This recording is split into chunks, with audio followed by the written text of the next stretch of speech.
अब हम बच्चों 6B का क्वेश्चन नंबर 4 देखते हैं। क्वेश्चन नंबर 4 क्या है, देखें सामने। दी गई आकृति तो अभी दी नहीं गई है, तो आकृति बनाते हैं। आकृति एक बना लेते हैं।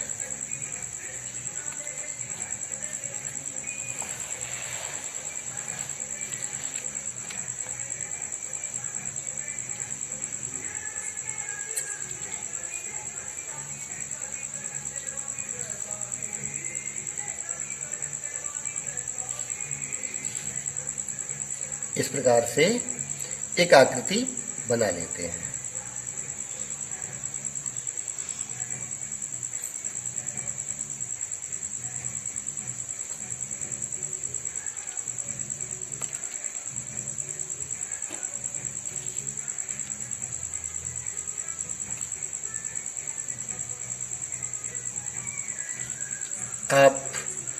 आप लोग स्केल की सहायता से बनाइए।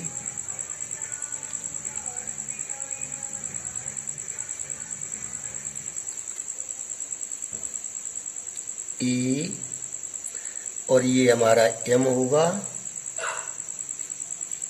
ये बी होगा। ए एन डी, इसे मान लेते हैं एन और इसे मान लेते हैं डी। ये हमारा सी हो गया और ये एल है, एल। अब देखते हैं सवाल में। दी गई आकृति में एल एम समांतर है किसके?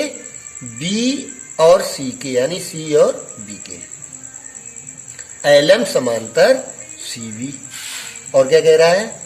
और कह रहा है कि एल एन समांतर सी डी हो तो सिद्ध करना है A M upon A B बराबर A N upon A D. ठीक है, सवाल देख लिया आप लोगों ने। ध्यान दें, सबसे पहले हमें लिखना है दिया है, और दिया है सदैव हमें तो क्वेश्चन में ही मिल जाता है। जैसा दिया गया हम वैसा ही लिख देते हैं। तो दिया हमारा क्या दिया गया है? एल एम समांतर सी वी, एल एम समांतर सी वी तथा एल एन समांतर सी डी, एल एन समांतर सी डी। थोड़ा इसके ऊपर आ गया, अब चलो। अब हमें सिद्ध करना है। सिद्ध क्या करना है? सिद्ध करना है A M upon A B, A M upon A B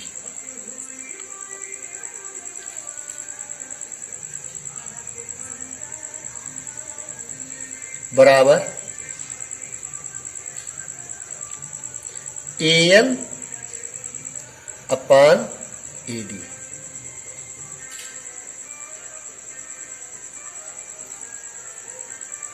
बच्चों, इसके हम विस्तार रूप में न जाते हुए बिल्कुल शॉर्टकट में इस सवाल को बता रहे हैं आपको, बहुत छोटे से तरीके में। अभी तक आपने प्रमेय में जो थेल्स प्रमेय हमने पढ़ाई थी उसमें क्या पढ़ा था? याद होगा आप लोगों को कि किसी त्रिभुज में कोई एक रेखा उसकी अन्य दो भुजाओं को अगर प्रच्छेद करती है तो वो भुजाएं आनुपातिक होती हैं। ये थेल्स प्रमेय में आप पढ़ चुके हैं।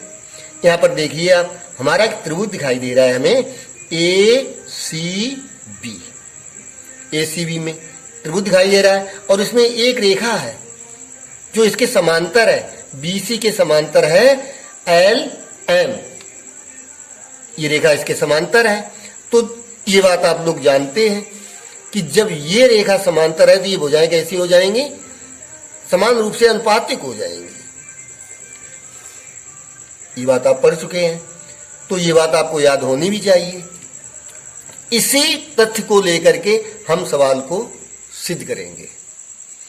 अब सिद्ध करने में हमसे ये पूछा गया है AM अपान AB, यानी AM अपान AB, ये अनुपात दे रहा है इसका, AM अपान AB। तो यही हमें दूसरी भुजा का बनाना पड़ेगा, यानी इसमें दे रहा है AN, वो इस तरफ बात है, इसके बराबर हमें इस साइड के त्रिभुज को सिद्ध करना है। तो पहले हम इसमें देखते हैं। अगर एक बात बताओ, देखो अगर ये AM अपान AB है और इस त्रिभुज की तो भुजा ये है, तो इसमें क्या हो जाएगा, AL अपान AC नहीं हो जाएगा, होना चाहिए। जब ये AM अपान AB है और ये भुजाएं आनुपातिक है, तो फिर ये AL अपान LC लिख देते हैं, AL अपान AC, AL अपान क्या हो जाएगा, AC हो जाएगा। तो लिख देते हैं उपपत्ति में, त्रिभुज ACB में क्या लिखेंगे हम उपपत्ति में, त्रिभुज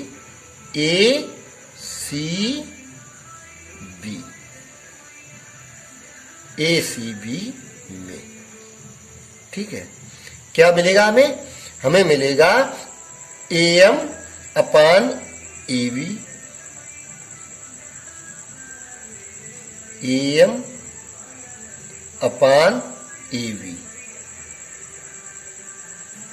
बराबर हमारा किसके हो जाएगा, AL अपान AC के, AL अपान AC के क्या बराबर हो जाएगा, ये। और इसी को हम समीकरण नंबर 1 कर देते हैं, ठीक है। इतनी बात समझ में आ गई होगी, हमने कुछ नहीं किया इसमें, जब प्रमेय के आधार पर ही हम इसे सिद्ध कर रहे हैं। यहां उसने कहा था, क्वेश्चन में हमें बता रहा है कि ये रेखा जो BC है ML के समांतर है, और ये बात हम पढ़ चुके हैं कि जब त्रिभुज में दो भुजाएं किसी एक भुजा के समांतर दूसरी रेखा खींची जाती है तो वे भुजाएं आनुपातिक हो जाती हैं। तो जो अनुपात इधर दिया गया है वो अनुपात इस भुजा में भी तो होगा, क्योंकि अनुपात तो अनुपातिक है।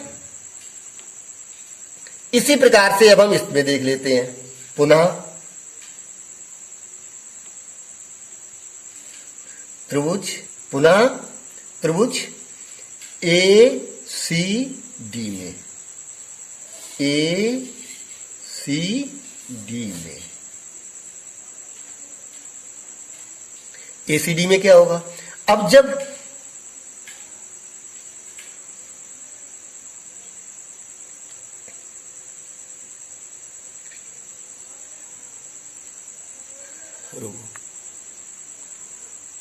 इसमें बच्चों थोड़ी सी गलती हो रही, इसमें गलती नहीं लेकिन हाँ लिख दे तो ज्यादा अच्छा रहता है। कि हमें क्या दिया गया था पहले, दिया में देखें LM समांतर CV और LN समांतर CD, ये दिया गया था। LM तो हम इसमें आगे लिख लेते हैं, LM समांतर क्या दिया गया था, CV, और पुनः हम इसमें वो लिखेंगे ACD में। ACD में हमारा क्या हो गया, LN समांतर CD, LN समांतर CD दिया गया है, लिख देते हैं LN समांतर CD। और जब LN समांतर CD है इस त्रिभुज ACD में, तो ये त्रिभुज की ये भुजाएं जो है अनुपातिक हो जाएंगी, और जब अनुपातिक हो जाएंगी तो हमें दिया क्या गया है, AN अपान AD। हम इसी से देख लेते हैं, इसी से देखो क्या दिया गया, AN अपान AD। तो फिर ये भुजा क्या हो जाएगी, AL अपान AC होनी चाहिए, क्योंकि अनुपातिक है तो समान अनुपात में ही तो बांटेंगे, उसी प्रकार से। तो लिख देते हैं इसे, देखो यह दिया AN उस अपान AD, तो हम लिख लेते हैं AN अपान AD,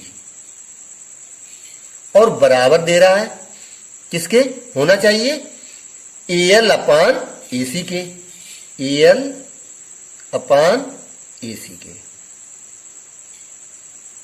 बस ये समीकरण 2 हो गया। अब बच्चों ध्यान से देखो कि AL/AC इसमें भी है, AL/AC इसमें भी है। जब ये भुजा बराबर इस भुजा के यानी AM/AB बराबर है AL/AC के और AL/AD बराबर है AL/AC के, यानी AL/AC ये तो भुजा ओवेनिष्ठ हो गई, दोनों में है। तो हम लिख सकते हैं समीकरण 1 और 2 से, समीकरण 1 और 2 से AM/AB बराबर AN/AD। हमें यही सिद्ध करना था, यही हमसे पूछा गया था। लिख देते हैं आगे, इत सिद्धम।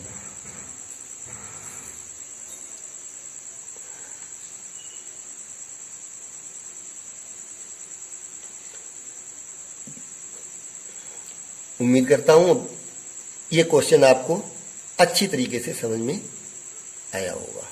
अब हम अगला क्वेश्चन देखते हैं। अब हम 6B का 5वां सवाल देखते हैं।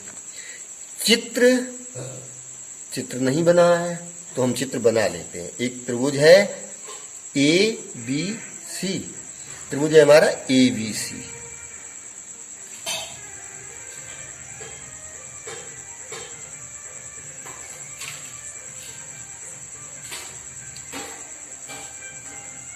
कोण BAC दिया है तो A हमारा यहां होगा और B यहां पर होगा और यहां पर C हो जाएगा। अब हम उसने कहा है कि AD कोण BAC की समद्विभाजक है, तो x का मान ज्ञात कीजिए। x का मान ज्ञात कीजिए। पहले हम कोण A का समद्विभाजक AD खींचते हैं। ये समद्विभाजक है, इसका मतलब ये कोण बराबर होंगे, फिर तो ये त्रिभुज समकोणिक होगा।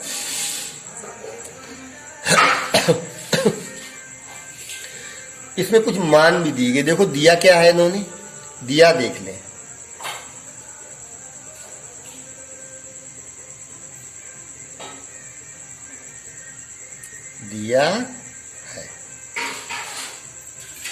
दिया है AB 2 सेमी है, 2 सेमी। और क्या दिया है, AC हमारी 3.8 है, AB बराबर और AC बराबर 3.8 सेम। और BD जो है 1.5 है, BD बराबर 1.5 और BC बराबर x है। ये x का मान हमसे पूछा गया है। हम हल करते हैं इसे।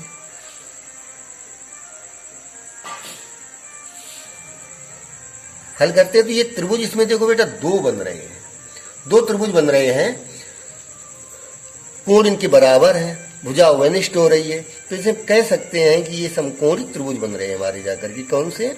समकोणिक या समरूप त्रिभुज हो रहे हैं। दोनों त्रिभुज कैसे हो गए? समरूप।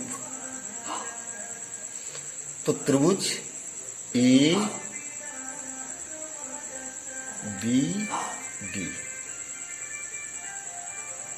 समकोणिक त्रिभुज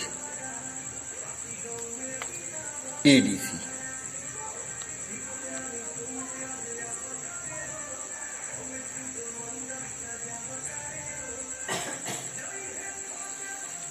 जब ये त्रिभुज समकोणिक है तो फिर हमारा होना क्या है? AB/BD A B upon B D हम लिख देंगे। A B upon B D, A B upon B D का जो अनुपात है वही अनुपात ए सी अपान डी सी का होगा, क्योंकि त्रिभुज ए बी डी समकोणिक त्रिभुज ए डी सी। जब ये समकोणिक है तो इनका अनुपात बराबर होना चाहिए। तो हम यहां लिखेंगे ए सी अपान डी सी, ए सी अपान डी सी। कुछ नहीं करना है हमें, बस इनका मान रख देना है। तो देखो ए बी बराबर हमारा कितना दिया गया है 2, और बी डी कितना दिया गया है, बी डी दिया गया था 1 यानी 1.5, और ये दिया गया था 3.8, और डी सी दिया गया था हमारा एक्स। तो बी डी हमारा है 1.5 बराबर होगा ए सी, ए सी है 3.8 अपान इसके कितना हो गया एक्स। इनका गुणा कर लेते हैं आपस में, त्रियक गुणा, कैंची गुणा भी बोलते हैं ऐसे। एक्स का गुणा 2 में किया है, इसका गुणा इसमें हो जाएगा और इसका गुणा इसमें हो जाएगा बस। तो 2 में गुणा एक्स का करेंगे तो हमारा हो जाएगा 2x बराबर 3.8 गुणे 1.5। एक्स बराबर सामान्य सा कैलकुलेशन है, प्रत्येक बच्चे को आना ही चाहिए, आगे 10th में आ चुके हो। बस कैलकुलेशन करके मान निकाल दो, हमें एक्स का मान मिल जाएगा, यही हमसे पूछा जा रहा है। तो 2 का हम भाग देते हैं इसमें, तो यहां पर आएगा 1, एक हासिल आई, पॉइंट लगा लिया, इनका गुणा करके लिख लेते हैं 135। हासिल कितनी आई 13, और 15 एकन 15, और 15 13 कितने हुए जाके 28। पॉइंट पे बेटा जरूर ध्यान देना, पॉइंट जो है एक पॉइंट इसमें है और एक इसमें, तो हम 2 अंकवार लगा लेते हैं। ये यहां पर हमारा हो गया CM, यही हमारा x का मान हो गया। तो x का मान ही हमसे पूछा गया था, हमारा x मान निकल आया।